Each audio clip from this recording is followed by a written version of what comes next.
Hi friends,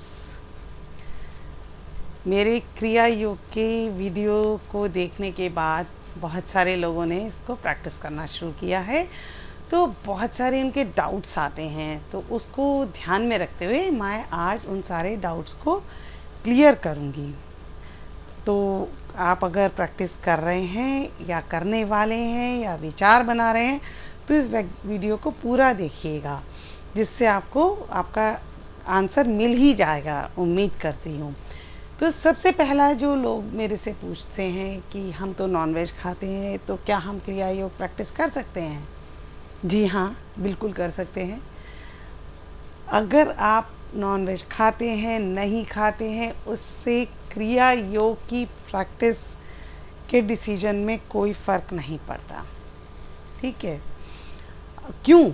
उसके पीछे भी रीज़न है। अगर आप क्रिया योग की प्रैक्टिस करते हैं और उसके बाद आपको लगता है कि आपको नॉनवेज नहीं खाना है या पर्टिकुलर चीज़ नहीं खानी है या मुझे मीठा छोड़ना चाहिए, इट्स ओके। वो आपके अंदर से, क्योंकि आपकी बॉडी की विजडम को आपने जगा दिया है, तो हो सकता है नॉनवेज से आपको हेल्थ वाइज या किसी भी तरीके से नुकसान हो रहा हो, है ना? वो एक अलग चीज़ है। लेकिन एक पहली कंडीशन कि नॉनवेज नहीं खाना है, इतने बजे उठना है, इतने बजे ही सोना है, या कुछ समय करना है, पीरियड के समय नहीं करना है, ऐसा कुछ भी नहीं है। तो पहली बात तो आप इस बात को बिल्कुल साइड में कर दीजिए। दूसरी बात, क्या क्रिया योग सिर्फ और सिर्फ एक उम्र के बाद या योगियों के लिए बना है? नहीं, योगियों के लिए, उनके पर्पस के लिए बना, उनके गोल्स के लिए। और गृहस्थ के जो गोल्स हैं, रोज़मर्रा की ज़िंदगी है, उसको बेहतर बनाने के लिए, चाहे वो स्वास्थ्य है, रिलेशनशिप है या आर्थिक समस्या है। हाँ, ये आपकी बातें बिल्कुल, आप इस चीज़ को समझ लीजिए। तो सबसे बड़ी जो चीज़ है कि आप इसका अभ्यास करना चाहते हैं और आप अपनी ज़िंदगी को बेहतर बनाना चाहते हैं, या आप एक अच्छी स्वास्थ्य चाहते हैं और आप पर कोई भी दवाइयाँ असर नहीं कर रही हैं और समझ नहीं आ रहा है, लेकिन आप ठीक भी नहीं हैं और बीमार भी नहीं हैं, है ना? तो योगा, क्रिया योग के लिए ये सारी बातें क्लियर हो गई। अब हम बात करते हैं कि मैं रूट चक्र यानी मूलाधार चक्र पर इतना जोर क्यों दे रही हूँ। क्योंकि मूलाधार चक्र ही, जैसे लॉकर में स्ट्रांग रूम होता है, तो उसका जो मेन गेट होता है वो सबसे स्ट्रांग होता है। उसको ही खोलने के लिए ज़्यादा बड़ी चाबी की ज़रूरत पड़ती है।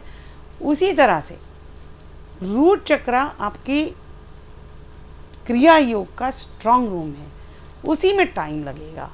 और वही एक ऐसी चीज़ होती है कि वहीं पर हमें लगता है अरे अभी तो जल्दबाजी मत करिए, ये मत सोचिए कि अरे रूट चक्र तो नहीं खुल रहा, मेरा तो ध्यान बड़े आराम से मेरे यहाँ लग जाता है, यहाँ लग जाता है। ठीक है, यहाँ लगता है, लेकिन आप वापस फिर रूट चक्र पर जाइए। हाँ, आपको फिर से वहीं पे जाना है। आप इस बात को बिल्कुल बना लीजिए, चाहे आपका रूट चक्र खुल गया है, सारे चक्र खुल गए हैं, लेकिन अभ्यास आपका वहीं से शुरू होता है। ठीक है, एक चीज़ आपको क्लियर हो गई कि आपको रूट चक्र, और उसमें टाइम लगेगा, टाइम लग सकता है, कितना भी टाइम लग सकता है, लेकिन उसके बाद के चक्र में ना तो इतनी मुश्किल होगी। तो परसिवरेंस रखिए, थोड़ा सा अपने आप को पेशेंस रखिए, परसिवरेंस रखिए, यानी जल्दबाज मत बनिए, चलने दीजिए। अच्छा, अब मैं बात करती हूँ कि रूट चक्र का स्थान, उसको मैं और आज अच्छे से एक्सप्लेन करना चाहूँगी। आप सबसे ऊपर से जब नीचे जाते हैं तो एक दोनों हिप्स आप इस तरह से इस हिप को करिए, इस तरह से इस हिप को, स्किन को बाहर कर लीजिए। जैसे आप ऐसे हैं ना, जैसे ऐसे बैठे हैं, ये आपका एक हिप है, इसको ऐसे खोलिए, ऐसे खोलिए, ताकि आपका जो सेंटर पॉइंट है वो बिल्कुल सेंटर में आ जाए। वो आपकी टेल बोन है, यानी पूंछ की हड्डी है। पूंछ की हड्डी और एनस, ठीक है, गुदा द्वार, मल द्वार, मैं हर लैंग्वेज में बता रही हूँ, इन दोनों के बीच में जो लाइन होती है वो रूट चक्र का मूलाधार चक्र का वो स्थान है। तो जब मैं कहती हूँ कि आप अपनी पूंछ की हड्डी यानी टेल बोन पर ध्यान दीजिए, तो ऑटोमेटिकली वो ध्यान वहाँ पर जाएगा। जब आप इनहेल करेंगे तो वो रिलैक्स होएगा, है ना।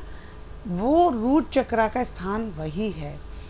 अब मैं और आगे बताती हूँ। शुरुआत में अगर आपको वहाँ पर कोई सेंसेशन नहीं होती, हम बात करते हैं जागृत करना। जागृत का मतलब क्या है? वहाँ आपकी कॉन्शियसनेस पियर्स कर सके, भेज सके। लेकिन होता क्या है, शुरुआत में हमने, क्योंकि बहुत ब्लॉकेजेस होते हैं, कारण कोई भी हो सकता है, फिजिकल, मेंटल, इमोशनल, कुछ भी। तो जब उसमें कॉन्शियसनेस फ्लो करने लगेगी, उसको हम जागृत करना कहते हैं।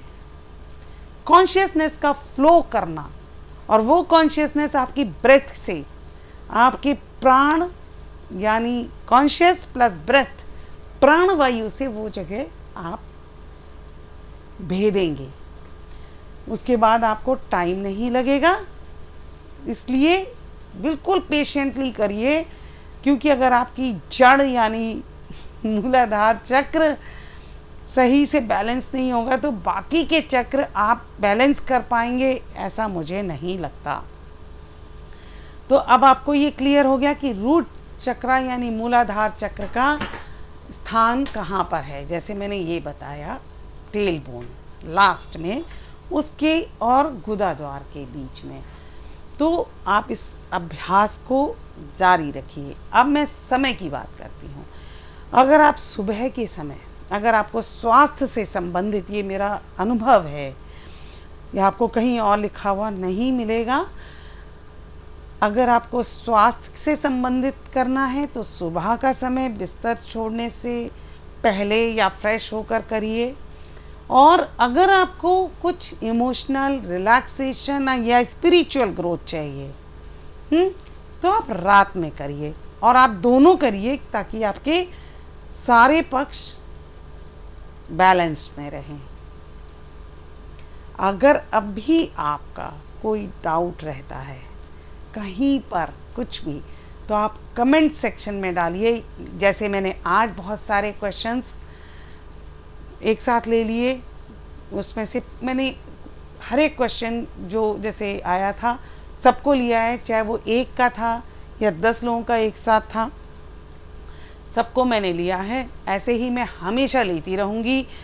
और इस स्पिरिचुअल और फिजिकल और इस लोक की जर्नी, और हम लोग याद रखिए, हम लोग गृहस्थ हैं, हम सन्यासी बनने के लिए नहीं आए हैं।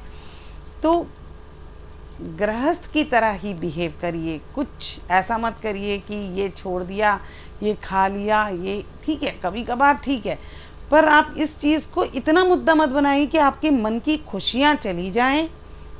क्योंकि आप क्रिया योग करने जा रहे हैं तो ज़िंदगी की खुशियों से आपका कोई लेन देन नहीं। उल्टा उन खुशियों को आप कॉन्शियसली एंजॉय करिए, माया को भी एंजॉय करिए। अगर आपको ब्रह्म ज्ञान चाहिए तो माया और ब्रह्म ज्ञान दोनों को एंजॉय करिए। हम लोगों का यही मिशन है। अगर हम गृहस्थ हैं तो हमारा गृहस्थी ही हमारा मिशन है।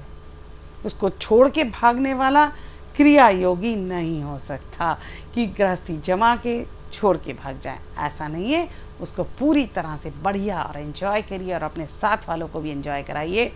और फिर से मैं कहूँगी, आप अपने क्वेश्चंस, डाउट्स, प्रैक्टिस में आने वाली अड़चनें सब शेयर करिए कमेंट सेक्शन में। मैं सबके जवाब पर्सनली भी दे सकती हूँ। आप अगर भेजेंगे तो मैं आपकी मेल आईडी पर आपको पूरा डिटेल्ड आंसर भी दूंगी। तब तक के लिए बाय बाय।